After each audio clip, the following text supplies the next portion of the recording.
नमस्कार। मैं डॉक्टर सुशांत होता संस्कृत सन्निधानम यूट्यूब चैनल में आप सभी का स्वागत करता हूं। आज हम पढ़ेंगे महाकवि कालिदास के बारे में, खास करके महाकवि कालिदास का जन्म स्थान, उनका समय और कुल परिचय, और इसके साथ उनकी कवित्व सिद्धि के बारे में। हम सब जानते हैं संस्कृत के जितने सारे कवि हुए हैं उनमें से बहुत सारे कवियों ने उनका परिचय अपने काव्यों में नहीं दिए हैं। तो जो विद्वत जन होते हैं, विद्वानों का, समीक्षकों का जो अनुसंधान करते हैं, उनके विश्लेषण के आधार पर विभिन्न कवियों का जन्म स्थान क्या है, उनका समय क्या है, कौन से राजा के समय में उन कवियों ने अपना कवित्व का प्रदर्शन किए हैं, इसके बारे में ज्ञान प्राप्त करते हैं।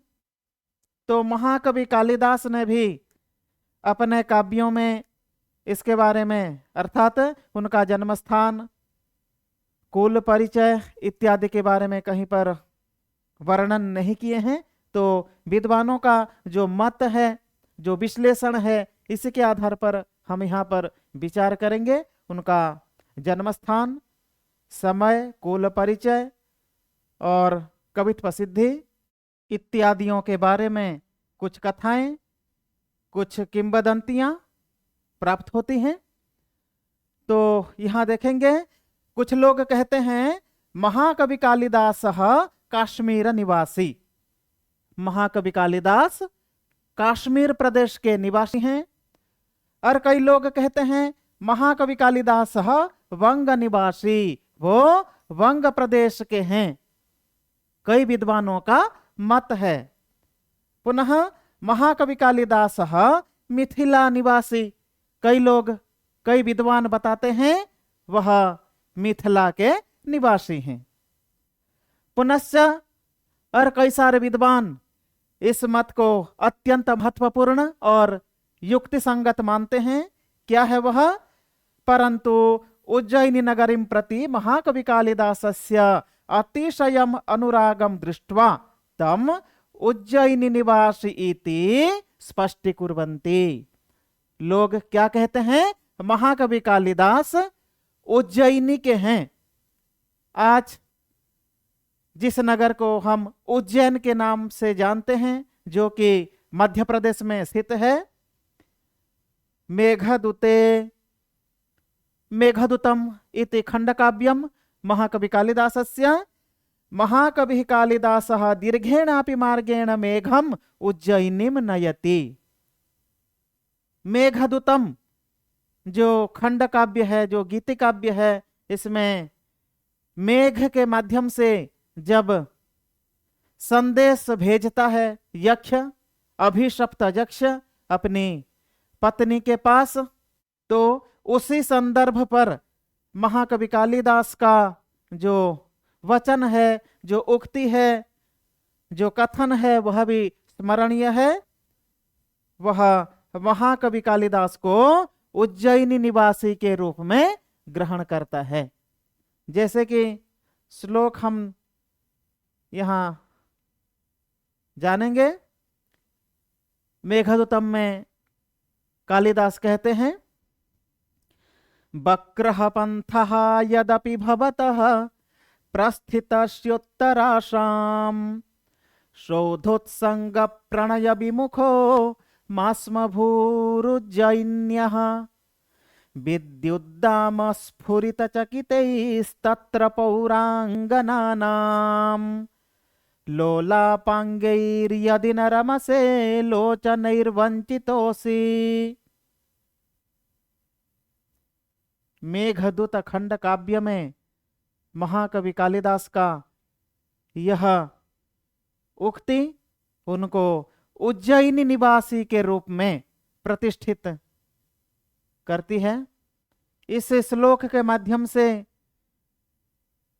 यक्ष मेघ को निवेदन करता है, कहता है कि यद्यपि आपका मार्ग वक्र होगा, यद्यपि आपको थोड़ा घूम के जाना पड़ेगा, फिर भी आप उज्जैनी होकर जाइए। वक्रः पंथः यद्यपि भवतः, यद्यपि आपका मार्ग वक्र होगा, बहुत दूर से आपको घूम के जाना पड़ेगा, फिर भी आप उज्जैनी जाइए। और उज्जैनी नगरी का जो सौंदर्य है, वहां की अट्टालिकाएं, उत्तुंग शिखर वाले अट्टालिकाएं, और वहां की जो युवतियां हैं, जो अंगनाएं हैं, जो महिलाएं हैं, उनका जो सौंदर्य, उनके नेत्रों की चलचंचलता, इस सभी दृश्य को देखते हुए आप अपने मार्ग में आगे जाइए।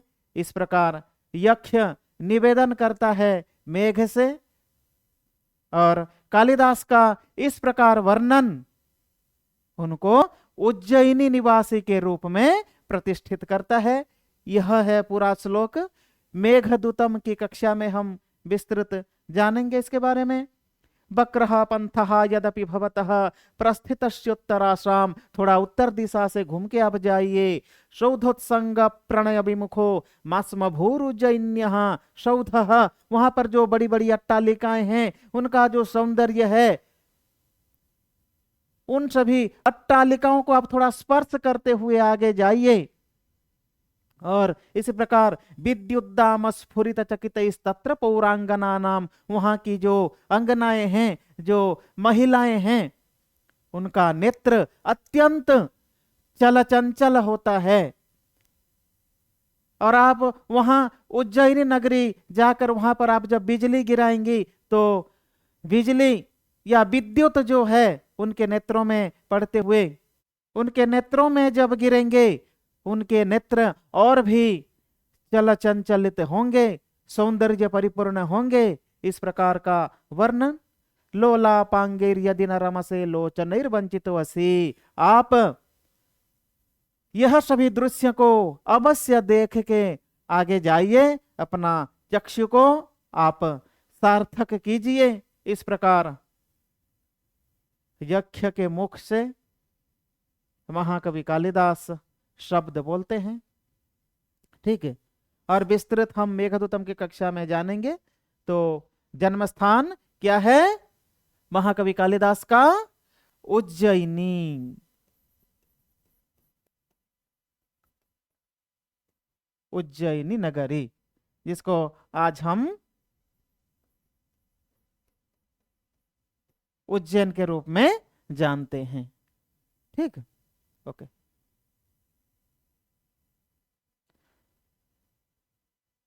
महाकवि कालिदासस्य समयः।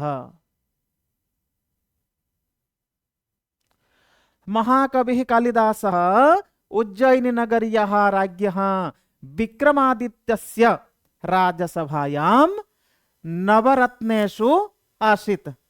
राजा विक्रमादित्य की जो राजसभा, जो नवरत्न उनकी राजसभा में जो 9 पंडित होते हैं, उन पंडितों में, उन विद्वानों में कालिदास का भी स्थान था। तो कौन कौन थे वो नवरत्न या 9 विद्वान? धन्वंतरी, क्षपणक, अमरसिंह, शंकु, वेताल भट्ट, घटखरपर, कालिदास, वराह मिहिर, बररुचि। ये जो 9 विद्वान या नवरत्न हैं, उनमें कालिदास भी थे करके विद्वानों का मत है। नवरत्नेषु सभा पंडितेषु सह आसीत्। और विक्रमादित्येन, तेन एव विक्रमादित्येन स्वनाम्ना विक्रम संवत्सरस्य प्रारंभः कृतः। विक्रम संवत्सर का प्रारंभ हुआ था राजा विक्रमादित्य के समय से। आज हमारे हिंदू पंचांग जो है उसे विक्रम संवत्सर के नाम से संचालित होता है। तो विक्रम संवत्सर का प्रारंभ कब हुआ था? 57 ईसा पूर्व, अर्थात प्रथम शतकम, प्रथम शतकम या प्रथम शताब्दी। तो कालिदासः अपि विक्रमादित्यस्य समसामयिकः आसीत्। जबकि वो राजा विक्रमादित्य के राजसभा में नवरत्न में स्थान पाते हैं, इसलिए राजा विक्रमादित्य का समसामयिक है महाकवि कालिदास, और विक्रमादित्य का समय है प्रथम शतकम। तो महाकवि कालिदास का भी समय होगा प्रथम शतकम या पहली शताब्दी। क्लियर। उसी प्रकार और भी विद्वानों का मत है। यहां पर एक मत हम देख सकते हैं, महाकवि कालिदासः राज्ञः यशोवर्धनस्य एवं सभा पंडितः आसीत्। राजा कौन? यशोवर्धन, इसके सभा पंडित थे। यशोवर्धन एव कालांतरे विक्रमादित्य इति नामना प्रसिद्धः। कालांतर बाद में वही राजा यशोवर्धन विक्रमादित्य के रूप में प्रतिष्ठित होते हैं, प्रसिद्धि लाभ करते हैं। तो यशोवर्धनस्य समयः ईसा पूर्व षष्ठ शतकम, छठी शताब्दी, ऐसे कई विद्वानों का, समीक्षकों का मत है। इसलिए कालिदास का भी समय ईसा पूर्व षष्ठ शतकम इति। लेकिन बहुत सारे विद्वान इस मत को ग्रहण नहीं करते हैं। इसी प्रकार वर्णन तो है, लेकिन कई विद्वान, बहुत सारे विद्वान यह मत युक्ति सम्मत नहीं है, इस प्रकार कहते हैं। ठीक है। उसी प्रकार और भी समालोचकों का, विद्वानों का अभिमत यहां पर हम देख सकते हैं। Doctor Smith, Macdonell, Keith, doctor Bhandarkar, Pandit Gaurishankar Hirachand, Pandit Haraprasad Shastri प्रभृतयः कथयन्ति महाकवि कालिदासः भाससौमिल्ल कविपुत्रादीनां परवर्ती कविः एति। महाकवि भास, सौमिल्ल, कविपुत्र इत्यादि जो कवि हुए हैं, इन सभी कवियों के कौन से परवर्ती कवि हैं? महाकवि कालिदास। कालिदास भी कहते हैं, कालिदासेन अपि मालविकाग्निमित्रमिति नाटके उक्तम प्रथित यशसाम भास सौमिल्ल कविपुत्रादीनाम इत्यादि। मालविकाग्निमित्र नाटक में भासा, सौमिल्ल, कविपुत्र, इन सभी कवियों का नाम उल्लेख है। और इससे कि पता चलता है कि महाकवि कालिदास परवर्ती कवि ही। किनका? भास, सौमिल्ल, कविपुत्र इत्यादियों का। भास सौमिल्लादीनाम समयः ईसा पूर्व चतुर्थ शतकम। किनका? भास इत्यादियों का समय। तस्मात् कालिदासस्य समयः ईसा पूर्व प्रथम शतकम इति स्वीकर्तव्यम। क्या है समय? प्रथम शतकम या पहली शताब्दी। क्लियर? ओके। इसके बाद और भी कुछ मत है।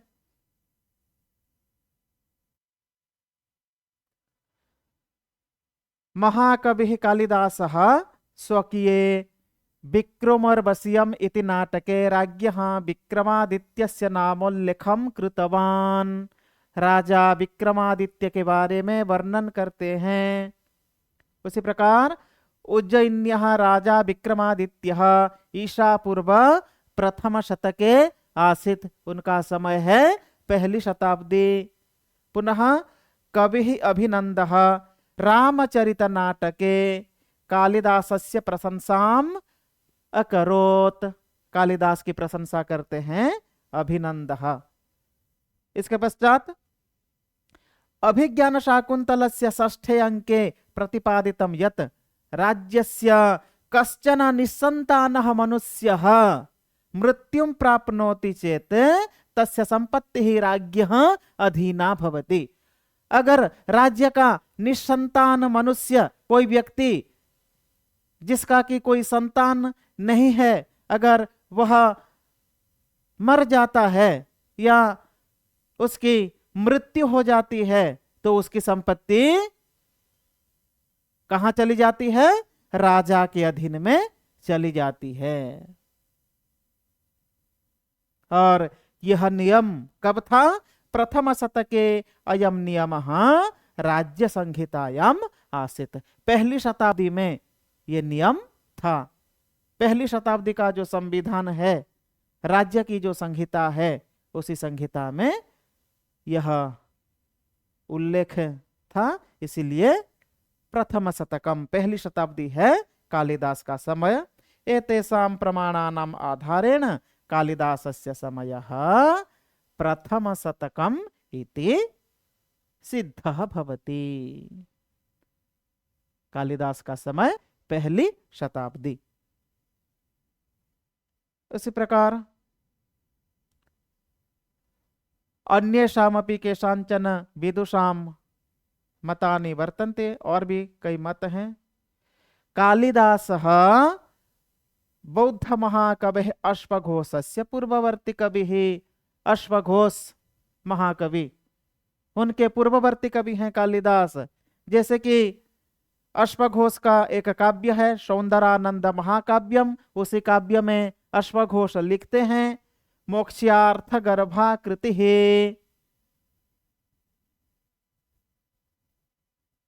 ठीक है। और अश्वघोषः बौद्ध धर्मस्य प्रचारकः आसीत्, अतः काव्यस्य प्रयोजनम धर्म प्रचारः मोक्ष प्राप्तिश्च। ये जो मोक्षार्थ गर्भाकृति है, इसका क्या तात्पर्य है? मोक्ष प्राप्ति ही काव्यस्य प्रयोजनमेव। और कालिदास भी उसी प्रयोजन को स्वीकार करते हैं। कालिदास भी कहते हैं मोक्ष प्राप्ति ही एव काव्यस्य प्रयोजनम। अतः कालिदासः अश्वघोषस्य पूर्ववर्ती समसामयिकश्च अस्ति। अश्वघोषस्य समयः ईशापूर्व प्रथम शतकम। यह कैसे सिद्ध होता है कि अश्वघोष का समय ईशापूर्व प्रथम शतक है? अश्वघोष राज्ञः कनिष्कस्य समसामयिकः। कौन है? राजा कनिष्क, जिन्होंने शक संवत्सर का प्रारंभ किया था। कब? 78 ईसा पूर्व।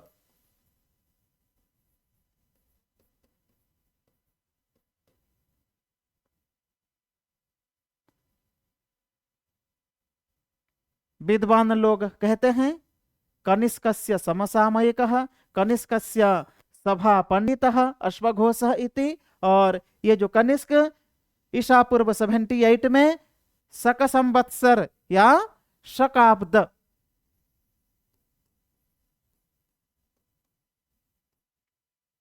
शकाब्द का प्रारंभ किया था। और कनिष्क के समसामयिक हैं अश्वघोष, और अश्वघोष के समसामयिक हैं महाकवि कालिदास, या उनके पूर्ववर्ती कवि हैं महाकवि कालिदास। इसीलिए उनका भी समय है प्रथम शतकम, प्रथम शताब्दी। इसी प्रकार के बहुत सारे मत हैं विद्वानों का, समालोचकों का, अनुसंधानकर्ताओं का, जो कि महाकवि कालिदास प्रथम शताब्दी के हैं, इसको स्पष्ट करता है। ठीक, ओके, आगे चलें। महाकवि कालिदासः अस्य परिचयः, कुल परिचयः। जात्या ब्राह्मणः। महाकवि कालिदास ब्राह्मण थे। भगवतः शिवस्य उपासकः शैव धर्मानुबलंबी, वह शैव थे। कैसे पता चलता है?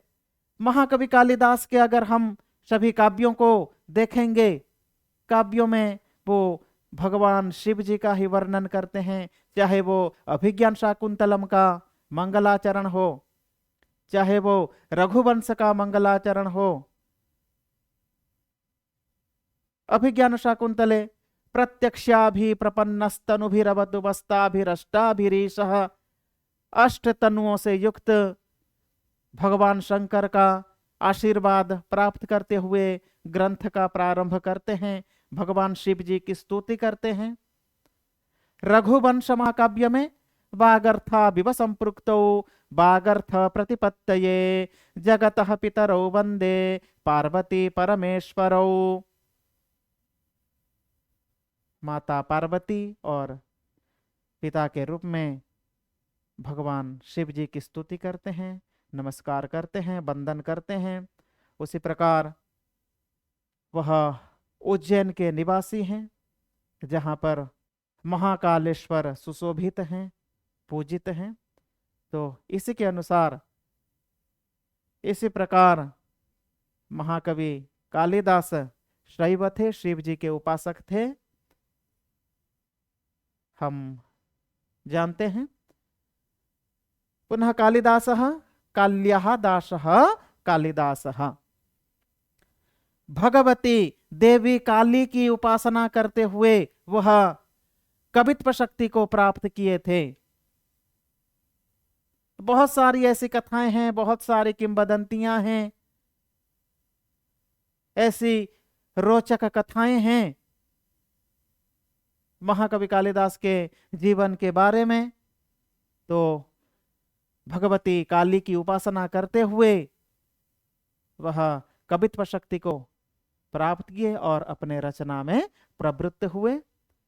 उनकी पत्नी विद्योत्तमा अत्यंत विदुषी थी। विद्योत्तमा कहानी लगभग सभी को पता होगा।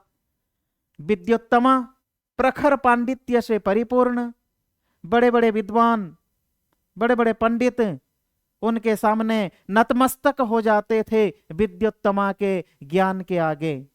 तो एक बार क्या होता है, पंडित मंडली पराजित हो जाते हैं विद्योत्तमा से, और विद्योत्तमा अहंकार से, गर्व से चूर चूर हो जाते हैं। विद्योत्तमा से पराजित, लज्जित विद्वज्जन पंडित गण सोचते हैं कि हम ऐसी विद्वोत्तमा का विवाह और एक ऐसे व्यक्ति से करवाएंगे जो कि अत्यंत मूर्ख होगा, महामूर्ख होगा। इस संसार के सबसे जो मूर्ख है, ऐसे व्यक्ति से हम इस विद्योत्तमा का विवाह करवाएंगे। इस प्रकार की प्रतिज्ञा लेते हैं और वास्तव में एक महामूर्ख से विद्योत्तमा का विवाह करवा देते हैं। कुछ प्रसंग वसात, कहानियां तो बहुत लंबी है, आगे कभी हम इसके बारे में चर्चा कर सकते हैं। तो उनकी पत्नी विद्योत्तमा, विवाह हो जाता है। विवाह के पश्चात विद्योत्तमा को पता चलता है कि उनके जो स्वामी हैं, जो पति हैं, अत्यंत मूर्ख हैं, महामूर्ख हैं, और उनके पति को वो घर से निकाल देती है। और उसी प्रकार महाकवि कालिदास घर से चले जाते हैं और उपासना करते हैं। किनकी उपासना? भगवती काली की उपासना करते हैं और कृपा प्रसाद प्राप्त करते हैं और एक महान कवि के रूप में समग्र विश्व में सुप्रतिष्ठित होते हैं। आगे उनकी जो भी रचनाएं हैं, रचनाओं के माध्यम से भगवती काली का कृपा प्रसाद प्राप्त करने के पश्चात वह घर को प्रत्यावर्तन करते हैं और घर पहुंचते हुए बोलते हैं, अनावृतम कपाटम द्वारम देहि। दरवाजा खटखटाते हैं तो अंदर से आवाज आती है। अच्छा, अनावृतम कपाटम द्वारम देहि, कपाटम द्वारम पिहितम अस्ति, उसको आप खोलिए, इस प्रकार का अनावृत कीजिए कपाट को। इसी प्रकार का वचन जब कालिदास बोलते हैं तो अंदर से आवाज आती है, अस्ति कश्चित बाग विशेषः, क्या कोई विशेष बात है क्या? इसी प्रकार की आवाज अंदर से आती है। यहाँ पर आप देखेंगे ये अनावृतम कपाटम द्वारम देहि कालिदास बोलते हैं तो अंदर से आवाज आती है, अस्ति कश्चित बाग विशेषः। ये संधि पद है, इसको हम तोड़ेंगे तो वाग, बाग व बाग, और यह विशेषः।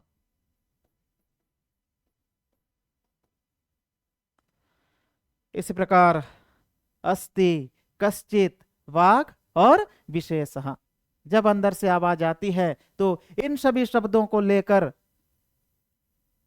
कालिदास तुरंत श्लोक की रचना करते हुए कुछ श्लोक बोलते हैं। और इसके बाद जो विद्युत्तमा अंदर से दरवाजा खोल के देखती है, सामने अपनी स्वामी, अपना पति विद्वान बन के घर वापस आए हैं।